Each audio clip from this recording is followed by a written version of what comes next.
Have you ever stopped to notice how much of your life is spent trying to justify yourself? Think for a moment about the conversations you've had in the last week. How many of them carried the silent weight of explanation? You explain why you chose a certain path, why you declined an invitation, why you prefer solitude, why you do not follow the same traditions that others cling to, why your vision for life seems strange to those around you. It is almost as if from the moment we are born, we are summoned into a courtroom where society acts as the judge. Our family plays the jury and our peers are the witnesses. And day after day we stand in the center, offering excuses, reasons, and justifications, trying to convince others that we are allowed to exist in the form we truly are. Carl Jung, one of the greatest minds of psychology and philosophy, understood this silent burden deeply. He knew that the compulsion to explain ourselves is not a harmless habit. It is a sign that we have not yet claimed our own inner authority.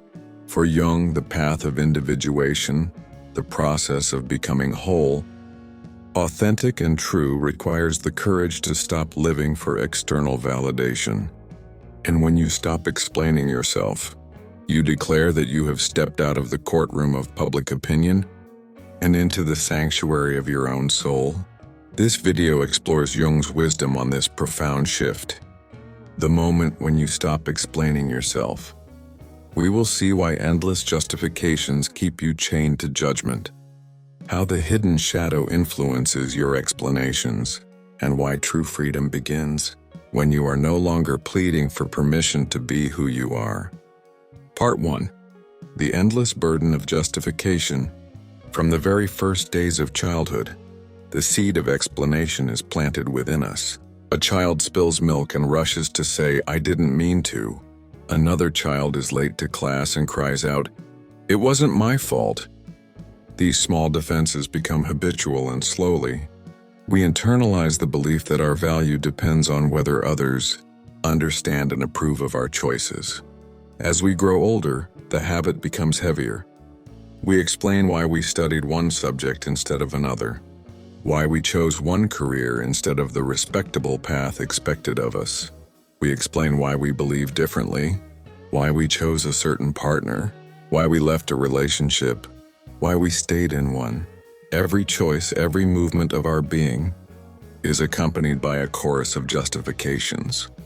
But Carl Jung would say that this very act of endless explaining reveals a deeper wound. The fear that our existence is not valid on its own. When we explain too much, it is not really others we are trying to convince, it is ourselves. It is as if we doubt the solidity of our own decisions, and so we offer them up to the world, hoping someone will affirm us and silence the doubt within. Imagine a young man who dreams of becoming a poet. His parents insist he should be an engineer. Every time he speaks to them, he justifies himself. "I write because it gives me meaning. I chose this path because art matters." But beneath his explanations lies a quiet uncertainty. He fears he may be wrong, that his parents may see something he doesn't. So he explains and explains, not realizing that no explanation will ever silence the tension between his soul's truth and society's demand. The burden of justification is like carrying a heavy stone on your back every day. And the tragedy is, no matter how much you explain, the stone never disappears. People will always ask for more reasons, more clarity, more proof that your way of life deserves respect. Jung's wisdom here is piercing. The only way to be free of the stone is not to explain it, but to put it down. He once said, "The privilege of a lifetime is to become who you truly are." But you cannot truly become yourself while dragging chains of explanation behind you. To live authentically, you must learn the art of silence, not silence born of fear, but silence born of inner certainty. The tree does not explain why it bends toward the sun. The eagle does not explain why it soars. The river does not explain why it cuts through stone. In the same way, your soul does not need to explain why it longs for freedom, creativity, or love. Part 2. The shadow behind the explanations. But why do we explain ourselves so much? Jung's answer lies in one of his most powerful concepts, the shadow. The shadow is the part of ourselves we keep hidden, the fears, desires, and impulses we push into darkness because we are afraid they will make us unacceptable. Everyone carries a shadow. Some people repress anger, others repress ambition, others repress vulnerability. The shadow is not evil. It is simply the unacknowledged part of the self. When we explain ourselves endlessly, we are often not speaking to others, we are speaking to our own shadow. For instance, imagine a woman who chooses to remain single. She constantly explains her choice. I just want freedom. I want to focus on my career. I'm not lonely. On the surface, she seems confident. But beneath her words, her shadow whispers, what if I am unlovable? What if others think I am incomplete? Her explanations are not really for others. They are a defense against her own shadow. Or consider a man who chooses a spiritual life, rejecting material success. He explains to everyone he meets, money is not important to me. I'm seeking higher truth. But in his shadow lies the fear. What if I am just afraid of failure? What if I am avoiding the challenge of the world? His constant explanations are a shield against these hidden doubts. Jung teaches us that when you accept your shadow, when you face your own fears, contradictions, and weaknesses, you no longer need to defend yourself so loudly. You no longer beg others to see your worth, because you have already faced the darkest parts of yourself and survived. To stop explaining yourself is not arrogance, it is integration. It is the deep knowing that says, yes, I know my choices. I know my fears. I know my flaws, and I accept them. I do not need your approval, because I have already made peace within myself. The man who has confronted his own shadow does not tremble when others question him. The woman who has embraced her contradictions does not rush to justify why she speaks her truth. When you carry the light of self-knowledge, explanations become unnecessary. This is why Jung warned that ignoring the shadow leads to endless defensiveness. If you never face your hidden fears, you will keep explaining, keep defending, keep justifying, hoping someone will give you permission to be who you are. But the moment you embrace your shadow, you give yourself that permission. And that is the true freedom Jung envisioned. Because in the end, liberation does not come when the world finally understands you. Liberation comes when you no longer require the world's understanding. Part 3. Silence is power. Carl Jung often emphasized that true strength is not loud, nor is it desperate for recognition. In fact, one of the most profound shifts in the human journey is learning that silence itself is a form of power. When you no longer feel the urge to explain, justify, or defend, you carry yourself with a different kind of presence, a presence that speaks without words. Think of the most powerful figures in history, the ones whose lives shaped generations. Many of them were misunderstood in their own time. Their choices puzzled others. Their vision looked strange. Their courage seemed reckless. But notice this, they did not waste their lives explaining why they chose their path. They allowed their lives to be their answer. Their silence was not emptiness, it was authority. In Jung's terms, this is the moment when a person becomes individuated. Individuation is the process of integrating all the parts of yourself. Your conscious self, your shadow, your dreams, your instincts, until you no longer depend on others to define you. When this happens, silence becomes your natural language. You do not explain yourself because your very being is explanation enough. Consider a person who chooses to walk away from a lucrative career to pursue a calling that no one else understands. Friends may ask, why would you throw it all away? Family may demand, what about stability? What about respect? At one time, such a person might have written long letters of explanation. pouring energy into convincing everyone of their vision. But after individuation begins, they simply smile. They do not argue. They do not fight. Their silence speaks, "This is my path. My life will show you what words cannot." Jung teaches us that silence is not weakness, it is mastery. To explain yourself constantly is to admit that the world still governs you. To walk silently is to declare that you govern yourself. And in that silence, people feel something greater than words. They feel your authenticity. Part 4. The cost of explaining yourself. But what happens if you never stop explaining yourself? What is the cost of living a life chained to justification? Jung's psychology reveals the consequences are profound. First, you lose energy. Every explanation drains you. Each time you try to convince someone of your worth, you hand over a piece of your life force. Over time, this creates exhaustion, not just physical, but spiritual. You feel as if you are constantly performing, constantly trying to prove, constantly trying to be seen. Second, you distort your truth. In the effort to explain, you unconsciously reshape your story so that others will find it acceptable.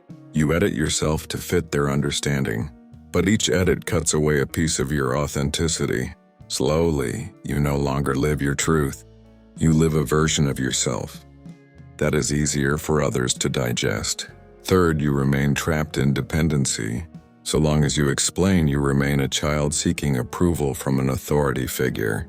Jung reminds us that individuation is the transition from childhood dependence to adult sovereignty. If you never stop explaining, you never step into sovereignty. You remain bound to invisible parents, invisible judges, invisible critics. Imagine someone who spends their entire life explaining why they never married, or why they never had children, or why they chose an unconventional career. Each time they explain, they reinforce the idea that their life needs a defense. They live not as a free spirit, but as a defendant in a court where the trial never ends, and the sentence is always the same: a life half-lived. Jung would tell us that this is a tragedy, not because others misunderstand us, but because in trying to make them understand, we lose ourselves. The cost of explaining is nothing less than our freedom. Part 5. Walking the path of authenticity. So how do we stop explaining ourselves? Jung's answer is both simple and difficult. We begin by walking the path of authenticity, no matter who approves or disapproves. Authenticity is not a slogan. It is a discipline. It is waking up each morning and choosing to live in alignment with your inner truth, even when that truth is inconvenient. It is saying no when everything inside you screams yes, and saying yes when the world pressures you to say no. It is trusting that your inner compass is more reliable than the applause or criticism of others. This path requires courage because the world will not always understand you. In fact, Jung believed that true individuation almost always invites misunderstanding. When you break away from the collective, people feel threatened. They will ask for explanations, demand reasons, and even accuse you of arrogance or selfishness. But here lies the turning point. Instead of explaining, you simply live. Your life itself becomes your philosophy. Each choice you make, each step you take, becomes a silent declaration. I am who I am. And slowly, without words, people begin to feel the depth of your being. Some will still judge, some will walk away, but others will be inspired. And in time, your silence will teach more than your explanations ever could. Jung himself was no stranger to misunderstanding. His ideas about the unconscious, archetypes, and individuation were often ridiculed in his own era. Yet he did not spend his life writing defensive letters to his critics. Instead, he kept working, kept writing, kept teaching. His silence was louder than any argument. And today, his name stands as one of the greatest in psychology and philosophy. To walk the path of authenticity, then, is to accept this. You will not always be understood, but you will always be true. And in the end, truth is more valuable than acceptance. Part 6. The freedom of not being understood. Carl Jung once observed that most people would rather cling to the security of conformity than face the loneliness of authenticity. And that is why so many of us keep explaining ourselves. We hope that by justifying our lives, others will finally understand and accept us. But here's the paradox. Freedom comes not when others understand you, but when you are willing not to be understood. There is a unique strength in accepting that some people will never see your vision, never feel your calling, never understand your choices. At first, this feels painful, because deep down we crave connection. But Jung teaches us that individuation is not about cutting off connection. It is about creating connection through truth, rather than through compromise. Imagine standing in a crowded room, surrounded by voices all demanding, "Explain yourself. Tell us why you are different. Tell us why you dare to stand apart." Most people would try to reason, to defend, to soften their edges, but the individuated person simply smiles. They do not argue, they do not explain, they simply walk their path. And as they do, the noise of the crowd fades. This is not indifference. It is sovereignty. It is the realization that your worth does not depend on being understood. In fact, the greatest figures of human history were often misunderstood in their lifetimes. Their genius, their courage, their originality made no sense to the collective. Yet they endured, not because they convinced everyone, but because they accepted that being misunderstood was part of their destiny. Jung reminds us that the more deeply you live your truth, the fewer people will fully understand you. And that is not a weakness. It is a sign that you are moving beyond the shallow waters of conformity into the deeper ocean of selfhood. To stop explaining yourself is to embrace this freedom, the freedom to be a mystery, even to those closest to you. Part 7. Living as your own authority. The ultimate goal of Jung's psychology was not mere happiness, but wholeness. Wholeness comes when you live as your own authority, when you no longer outsource your life's meaning to external judges. Explaining yourself is a subtle form of surrender. It says, "Your opinion of me matters more than my truth." But when you stop explaining, you reclaim authority over your existence. You declare, "I am the author of my life. I need no permission to live it." This does not mean arrogance. It does not mean you stop listening, stop learning, or stop being humble. Rather, it means you no longer betray yourself in order to earn approval. You can hear others' opinions without being ruled by them. You can face criticism without collapsing. You can walk alone without feeling lost. Jung believed that every soul carries an inner compass, what he called the self. This self is deeper than the ego, deeper than social roles, deeper than masks. When you align with it, you gain an unshakable center. You no longer swing wildly between praise and blame, between acceptance and rejection. You live from within. To live as your own authority is to finally embody the words, "I am enough." Not because others said so, not because the world applauded you, but because you have looked into your own depths and discovered something unshakable. When this happens, life becomes lighter. The endless noise of justification disappears. You no longer waste energy explaining why you exist, you simply exist. And that existence, authentic and unapologetic, becomes a gift not only to yourself but to the world. Ending. The moment you stop explaining yourself. So let us return to the beginning. The moment you stop explaining yourself.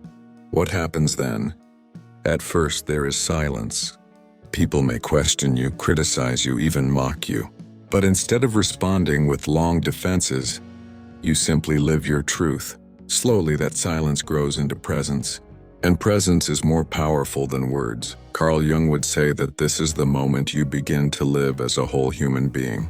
You are no longer divided between who you are and who the world wants you to be. You are no longer chained to endless explanations. You have integrated your shadow, embraced your individuality, and stepped into the authority of your own soul. In this silence, you discover freedom. You discover that you are no longer on trial. You are no longer pleading for acceptance. You are no longer living half a life to satisfy others. You are simply living fully, authentically, unapologetically. And here lies the great paradox. When you stop explaining yourself, people begin to feel something far deeper than explanation. They feel your truth. They sense your authenticity. They may not understand you, but they respect the unshakable presence you carry. So remember Jung's wisdom.